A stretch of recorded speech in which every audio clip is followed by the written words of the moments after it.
Stray dog walks into a church service. What happened next moved everyone to tears. The small town of Fairhaven had always revolved around its modest church at the edge of the square. It wasn't much to look at. A whitewashed building with creaky wooden pews and a bell that rang with a slightly off-key charm. But to the townsfolk, it was everything. The church was where families gathered on Sunday mornings, where secrets were whispered into prayer, and where hope was renewed with every sermon. On this particular Sunday, the pews were filled with the usual mix of familiar faces. Pastor Daniels stood at the pulpit, his warm baritone voice carrying through the room as he spoke of love, redemption, and the unseen blessings that sometimes came in unexpected ways. Outside, the autumn wind rustled the golden leaves, carrying the faint scent of rain. Among the passers-by on the street, few noticed the scruffy figure padding quietly along the cobblestone path toward the church doors. The dog was thin, its coat a patchwork of brown and white, matted from days, perhaps weeks of wandering. It moved cautiously, its head low and ears perked, as though it sensed it was stepping into sacred ground. Inside the church, the sermon was in full swing. Pastor Daniels paused for a moment, adjusting his glasses as he glanced at the congregation. Just as he was about to continue, the creak of the heavy wooden doors echoed through the room. Heads turned, curiosity flickering across faces as they saw the source of the interruption. It was a dog, a stray by the look of it. The animal hesitated in the doorway, its paws resting just inside the threshold. Its dark eyes scanned the room, filled with a mix of uncertainty and quiet desperation. A murmur rippled through the congregation. Children craned their necks to see the unexpected visitor, while a few adults exchanged amused glances. "Poor thing," someone whispered. Others frowned, their faces reflecting disapproval at the intrusion. But before anyone could shoo the dog away, something remarkable happened. The animal stepped forward, its movements slow and deliberate, as though it were drawn by an unseen force. It made its way down the center aisle, past the rows of pews, and stopped at the front of the church, sitting quietly just below the pulpit. Pastor Daniels hesitated, his words caught in his throat as he gazed down at the dog. For a long moment, the room was silent, the weight of the moment pressing on everyone present. The dog looked up at the pastor, its eyes wide and earnest, as if it understood the significance of where it had come. The silence was broken by the sound of a child giggling. It was young Sophie, a girl no older than 6, sitting with her mother in the second row. "He looks so tired," Sophie whispered, her voice carrying in the stillness. The pastor smiled gently, nodding at the child before addressing the congregation. "Sometimes," he said, his voice steady and calm, "God sends us messengers in ways we don't expect." He stepped down from the pulpit, kneeling before the dog. The animal remained still, its gaze fixed on him. Pastor Daniels extended a hand, his movements slow and unthreatening. "Welcome, friend," he said softly. "You're safe here." The dog sniffed his hand before leaning into his touch, its tail wagging faintly. The tension in the room melted as the congregation watched the exchange. Some smiled, others dabbed at their eyes, moved by the sight of this humble creature finding sanctuary. At the pastor's gentle encouragement, the dog lay down at the foot of the pulpit, its head resting on its paws as though it belonged there. Pastor Daniels returned to the podium, his voice steady as he resumed his sermon. But now, his words carried a deeper resonance, the presence of the dog adding an unspoken layer of meaning to his message of love and acceptance. After the service ended, the congregation gathered in the courtyard, their usual post-sermon chatter dominated by talk of the dog. Children flocked to pet it, their laughter ringing through the crisp autumn air. The dog seemed content, basking in the warmth of human kindness for the first time in what must have been a long while. "What do you think it means?" an older woman named Mrs. Porter asked, her voice tinged with wonder. "A dog walking into a church like that. It feels like a sign." Pastor Daniels smiled, his eyes crinkling at the corners. "Perhaps it's a reminder," he said, "that every soul, no matter how lost or weary, deserves a place to rest. And maybe it's our calling to provide that place." As the congregation lingered outside the church, the dog remained at the center of attention. It soaked in the gentle touches of curious hands, its tail wagging faintly but steadily. Sophie, the little girl who had first spoken up during the service, sat cross-legged on the grass, her small fingers gently combing through the dog's matted fur. "I think he's hungry," she said, looking up at her mother, who stood nearby with a warm smile. "Poor thing," Mrs. Thompson, Sophie's mother, replied. She hurried back to their car and returned with a sandwich from their packed lunch. Breaking it into small pieces, she offered it to the dog, who sniffed cautiously before gobbling the food with quiet gratitude. It wasn't long before more members of the congregation followed suit, offering scraps from their own meals. The dog accepted the kindness but never strayed far from Sophie, who seemed to have formed an immediate bond with the stray. Pastor Daniels stood off to the side, observing the scene with a thoughtful expression. In his decades of ministry, he had witnessed countless moments of grace, but there was something unique about this one. This dog, humble and unassuming, had brought a sense of unity and purpose to his congregation that felt almost divine. "Are you going to keep him, Pastor?"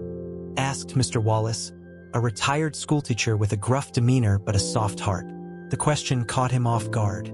"I hadn't thought about it," he admitted, looking down at the dog, "but I suppose it's not my decision to make." Sophie, overhearing the conversation, piped up. "He could stay at the church," she said excitedly. "He could be our church dog." A ripple of laughter spread through the group, but the idea seemed to settle into their hearts. A dog at the church, it felt right somehow. The dog, as if sensing the gravity of the moment, stood and padded over to Pastor Daniels.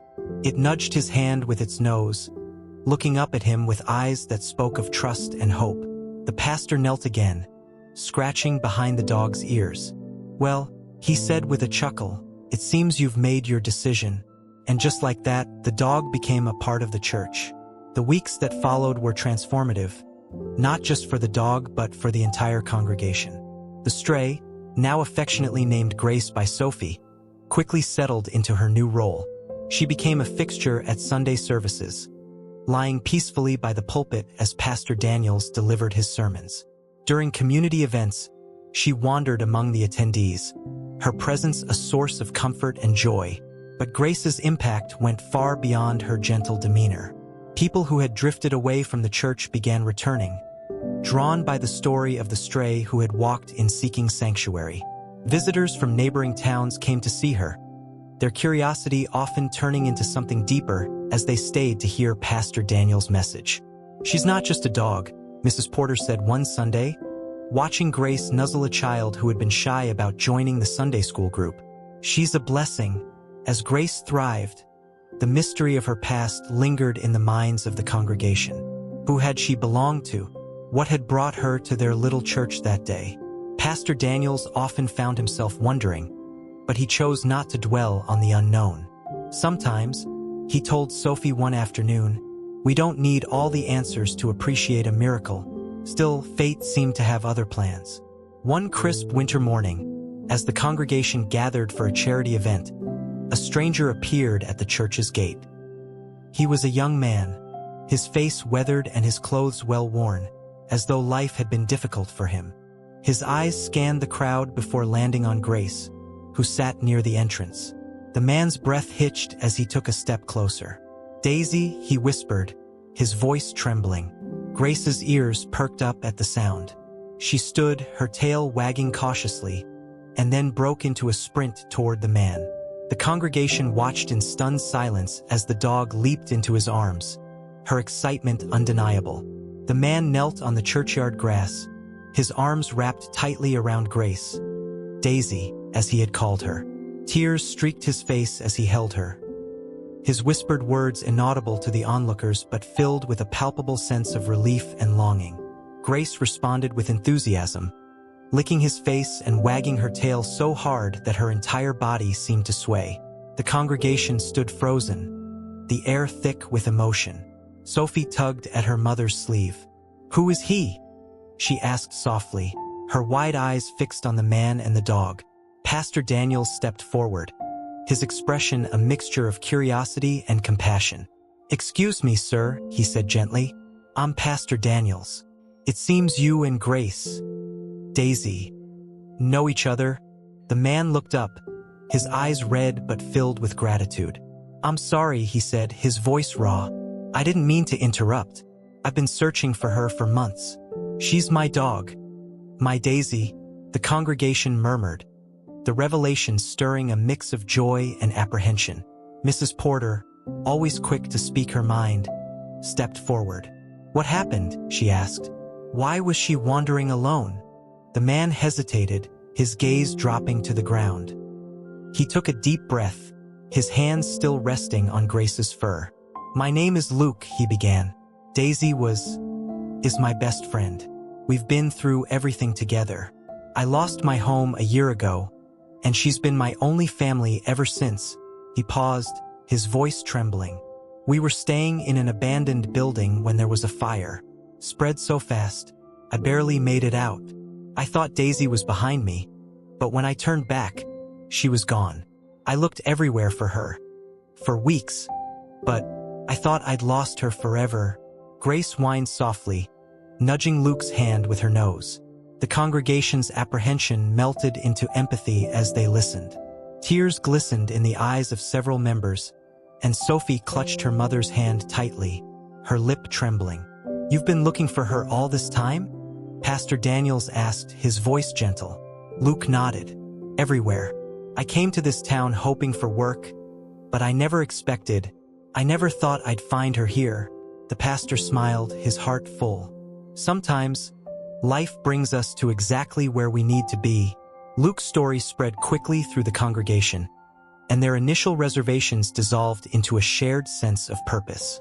They rallied around him, offering food, clothing, and even temporary housing at the church's community shelter. Luke was overwhelmed by their kindness, his gratitude evident in every word and gesture. Grace, too, seemed to settle into her new life with ease, her bond with Luke unshaken despite their time apart. But her connection to the church and its people remained strong. She continued to attend services, lying peacefully by Luke's side as he sat in the pews, and she greeted every visitor with the same gentle warmth that had first endeared her to the congregation. Over time, Luke found stability in Fairhaven. With the support of the church, he secured a job at a local carpentry shop and began to rebuild his life. Grace became a beloved fixture in the town, her story serving as a reminder of resilience and the power of love. One Sunday, as the congregation gathered for a special service, Pastor Daniels stood at the pulpit, his eyes scanning the room. Luke sat in the front row, Grace at his feet, and the sight filled the pastor with a deep sense of fulfillment. "This church has always been a place of sanctuary," he began. "The place where the weary find rest, where the lost are found, and where love brings us together in ways we can't always explain." He glanced down at Grace, who looked up at him with trusting eyes.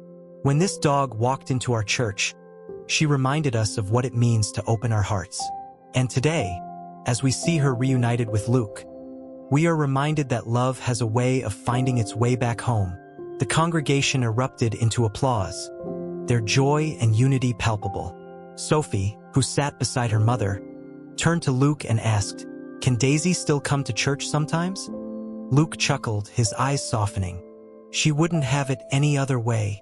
In the months that followed, Grace, still called Daisy by Luke but affectionately known as Grace by the congregation, became more than just a dog. She was a symbol of unity, love, and second chances. The small church, once known only locally, began drawing visitors from neighboring towns, all curious about the dog who had wandered in and changed so many lives. Luke's story, paired with Grace's remarkable journey, was shared far and wide. Local reporters covered the tale, and soon, a national news outlet picked it up, calling it "The Dog Who Brought Grace to a Church." The story resonated deeply, inspiring people to look at their own communities with fresh eyes and renewed compassion. Back in Fairhaven, the church found itself bustling with activity. New faces joined the congregation, drawn by the warmth and acceptance that Grace symbolized. Pastor Daniels often found himself reflecting on how much had changed since the day she first walked through those doors. During one particularly moving service, the pastor invited Luke to speak. Nervous but grateful, Luke stood before the congregation, his hand resting on Grace's head for reassurance. "I've never been much for speeches," he began, his voice steady but emotional. "But I want to thank all of you. When I thought I'd lost Daisy, I felt like I'd lost a part of myself. But finding her again, and finding all of you, it's shown me that there's always hope, even when things seem darkest." He paused, his eyes scanning the room.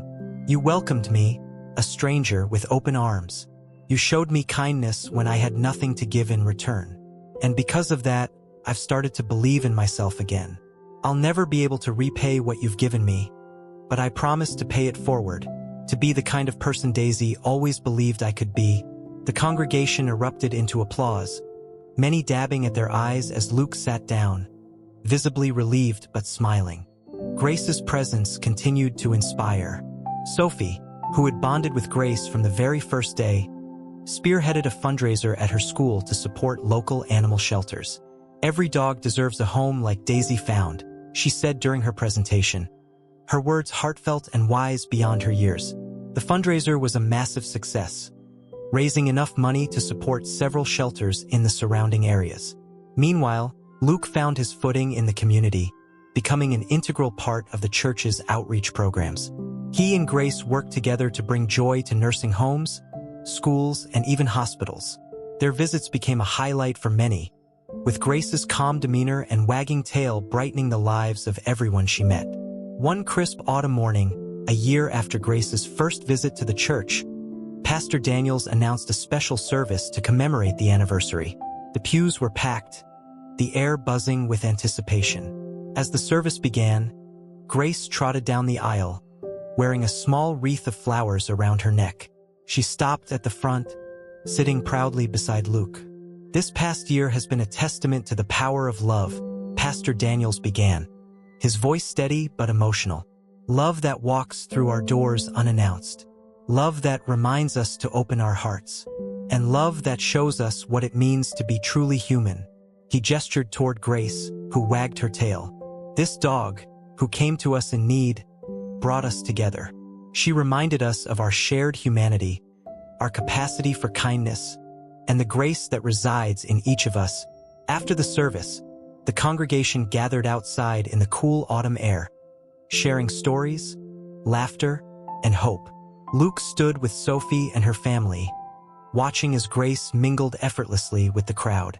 "She's not just a dog," Sophie said, her eyes sparkling. "She's a blessing." Luke smiled, looking down at Grace, who met his gaze with unwavering loyalty.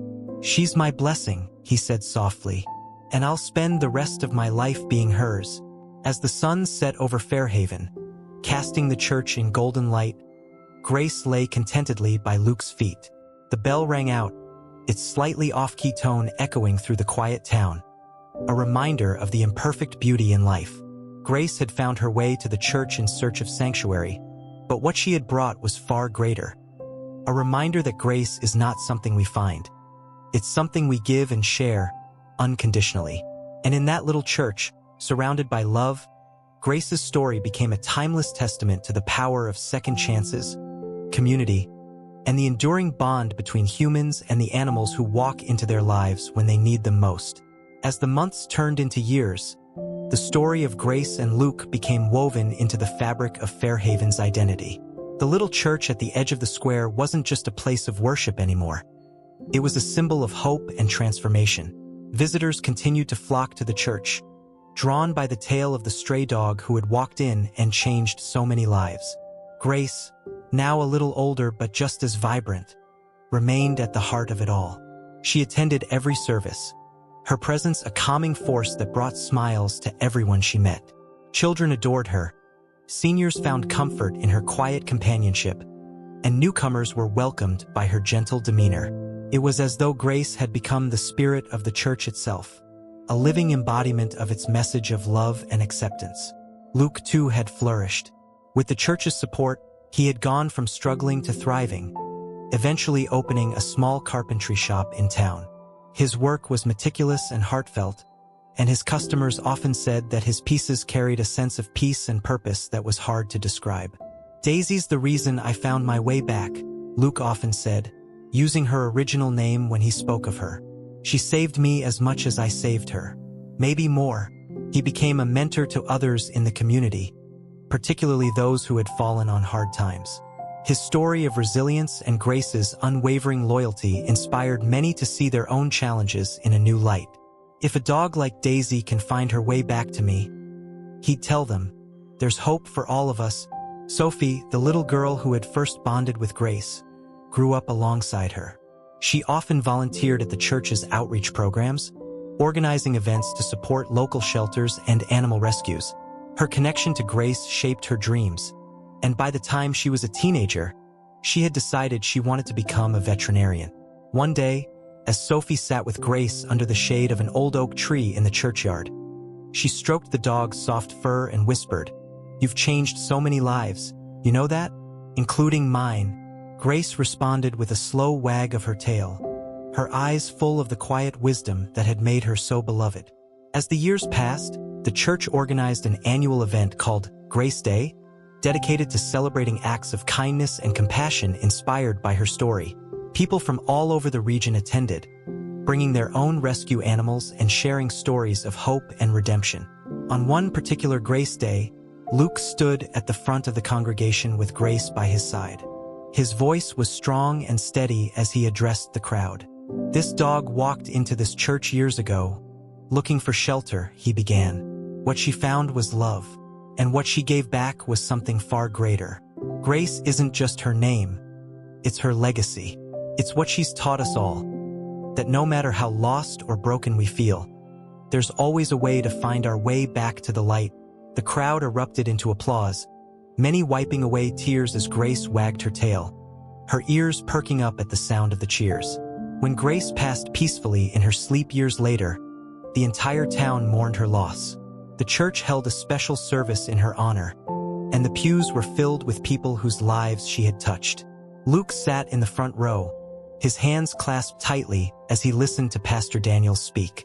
"Grace was more than a dog," the pastor said, his voice thick with emotion.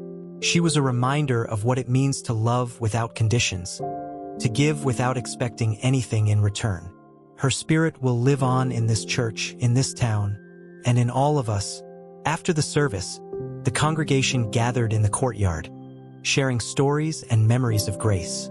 Sophie, now a young woman, stood beside Luke, her hand resting on his shoulder. "She's still with us," she said softly. "In everything we do." Luke nodded, his eyes misty but filled with gratitude. "She always will be." In the years that followed, Grace's legacy continued to grow. The annual Grace Day became a nationwide event, inspiring communities to come together in acts of kindness and compassion. The church, once a small and humble building, became a place of pilgrimage for those seeking solace and inspiration.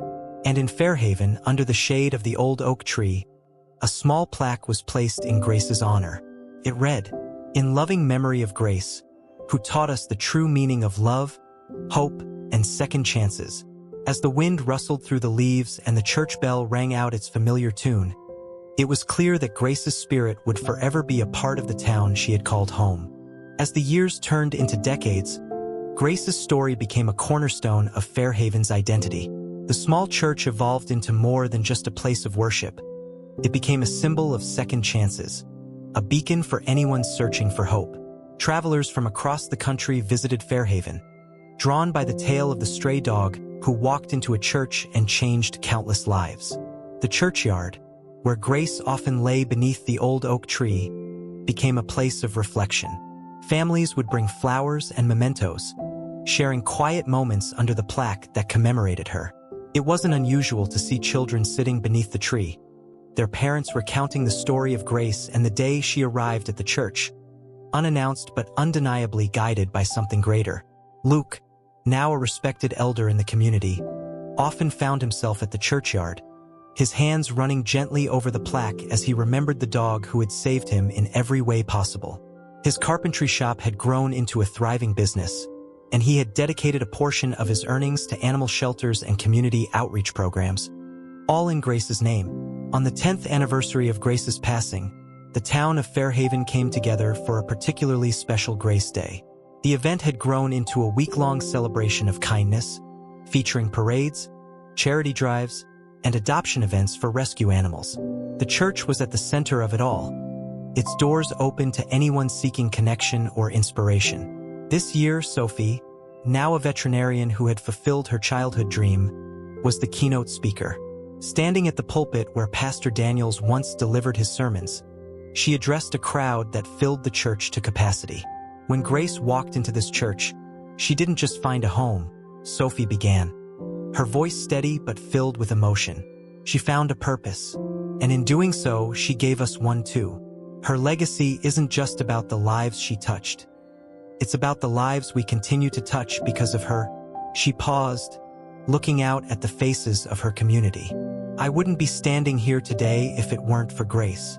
She taught me, as she taught all of us, that even the smallest acts of kindness can ripple outward and change the world. After the service, the congregation gathered in the churchyard for the unveiling of a new addition to Grace's memorial. Beneath the oak tree, where the original plaque stood, a bronze statue of Grace had been placed, depicting her sitting peacefully with her tail curled around her paws. The details were so lifelike that it felt as though she might wag her tail at any moment. The crowd gasped softly as Luke, now in his 60s but still strong in spirit, stepped forward to place the final touch. A small bronze collar engraved with her name.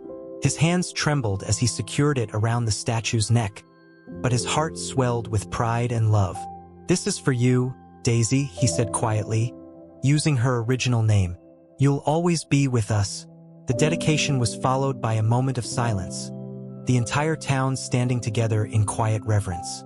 The wind whispered through the oak's leaves, and the church bell rang out, its slightly off-key chime a comforting reminder of the imperfect yet beautiful nature of life.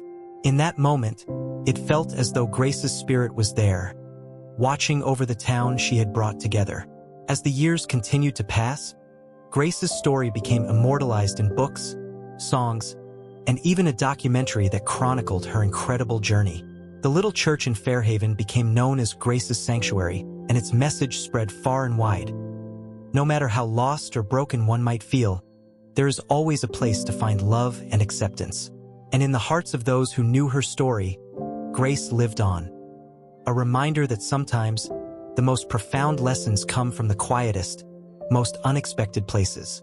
Grace's life was proof that love has no boundaries and that a single act of kindness can ripple outward, touching lives in ways that words cannot fully capture. As the 10th Grace Day celebration drew to a close, a storm rolled in over Fairhaven. The skies, once golden with the fading sun, turned a bruised shade of gray. The townsfolk hurried to pack up decorations and take cover, but the church remained a hub of activity. Families sheltered inside, their laughter and conversation echoing against the old wooden beams as the rain began to pour. Luke stayed near the statue of Grace under the oak tree, determined to place one final offering before heading indoors. He carried a small, intricately carved wooden heart, a piece he had made in her honor. The rain soaked through his coat, but he barely noticed as he knelt before the statue, his hands trembling slightly as he set the heart at its base. "Thank you," he whispered, his voice barely audible over the storm, "for everything." Just as he turned to leave, a loud crack split the air, followed by the shuddering groan of the old oak tree. Lightning had struck its highest branch, sending a massive limb tumbling toward the statue. Luke's heart leapt into his throat as he rushed forward, instinctively throwing himself over the base of the statue in an attempt to shield it. The sound of splintering wood and gasps from onlookers filled the air. People poured out of the church, their faces pale as they watched the scene unfold. When the dust and debris settled, there was Luke, crumpled but conscious, his body shielding the small wooden heart and the statue of Grace. "Luke!" Sophie cried, rushing forward. Her training as a veterinarian hadn't prepared her for this, but her instincts kicked in as she knelt beside him. "Are you hurt? Can you move?" "I'm fine," he said through gritted teeth, though his face betrayed the pain shooting through his body. "I couldn't let her be damaged. Not after everything she's given us." The townsfolk worked quickly, clearing away the debris and helping Luke to his feet. Though shaken, he refused to leave the statue's side. "She saved me," he said softly, his eyes brimming with emotion. "This is the least I could do." The storm passed by morning, leaving the town blanketed in an eerie calm. The oak tree, once a symbol of strength and endurance, stood scarred but still standing. Its fallen limb was removed, but the event had left an indelible mark on the community. The statue of Grace, untouched and unharmed, became an even greater symbol of resilience. Luke's act of bravery stirred something profound in the town. Stories of Grace's impact poured forth, each one a testament to how a single dog had inspired an entire community.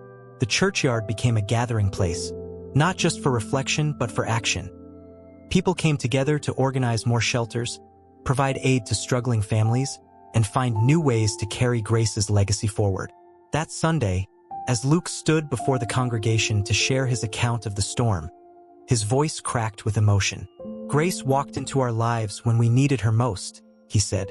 "She reminded us that love doesn't always come in the way we expect, but it comes exactly when we need it. And last night, I realized something. Grace didn't just save me once. She's been saving me every day since." The congregation was silent, moved by his words. Sophie, standing in the front row, stepped forward and placed a hand on his shoulder. "She saved all of us," she said softly, her voice carrying through the room. "And it's up to us to keep her spirit alive." The morning sun broke through the storm's remnants, casting golden light over the churchyard. The oak tree stood battered but resilient, much like the community it had sheltered for so many years. At its base, Grace's statue remained untouched, a steadfast symbol of hope and love. The wooden heart Luke had placed was still there, nestled among flowers and other offerings left by townsfolk. That Sunday's service was unlike any other. The pews were filled to capacity, with people spilling into the aisles and standing at the back. Even those who rarely attended church felt drawn to this moment, eager to honor the dog who had brought so much light into their lives. Pastor Daniels, his voice steady but emotional, stood at the pulpit. "Grace's name was no accident," he began, his gaze sweeping across the congregation. "She walked into this church seeking refuge, and in doing so, she gave us a gift we'll carry forever. Her love, her loyalty, her presence. They were a reminder of what it means to open our hearts." He paused, glancing toward Luke, who sat in the front row with Sophie by his side. "Last night, during the storm, we saw the depth of that love reflected in Luke's actions. He protected Grace's memory just as she protected his life, and in doing so, reminded us all that love is not just felt. It's lived." The congregation erupted into applause, a wave of emotion sweeping through the room. Luke rose to his feet, his face flushed with both humility and pride. He turned to the crowd, his voice steady despite the tears brimming in his eyes. "Grace saved me," he said simply. "Not just once, but over and over again. She showed me how to live with an open heart, how to give even when you feel like you have nothing left. And now, she's taught me how to carry her legacy forward." After the service, the townsfolk gathered in the churchyard, their conversations filled with stories of Grace and the ways she had touched their lives. Children played near her statue, their laughter a fitting tribute to the joy she had brought. Elderly couples shared quiet moments of reflection, their hands resting gently on each other's as they gazed at the memorial. Sophie, standing beneath the oak tree, looked out at the scene and felt a deep sense of fulfillment. "She's still with us," she said softly to Luke, who nodded in agreement. "She always will be," Luke replied, his voice thick with emotion. "In every act of kindness, every moment of love, she's there." As the day turned to evening, Luke returned to the statue one last time, the setting sun casting a warm glow over the churchyard. He knelt before the plaque, his fingers tracing the words that had come to define his life. "In loving memory of Grace, who taught us the true meaning of love, hope, and second chances. You were more than a dog," he whispered, his voice breaking. "You were my guide, my hope, my family. Thank you, Daisy, for everything." The years continued to pass, but Grace's legacy remained. The annual Grace Day became a national movement, inspiring countless communities to come together in acts of kindness and compassion. The little church in Fairhaven, now affectionately called Grace's Sanctuary, drew visitors from around the world, all seeking to experience the love and unity she had fostered. For Luke, Sophie, and the people of Fairhaven, Grace was more than a memory. She was a living presence, felt in every corner of the town she had called home. And as the sun set each evening, casting its golden light over the churchyard, it seemed to whisper the same timeless truth. Love endures, hope prevails, and even the smallest acts of grace can change the world.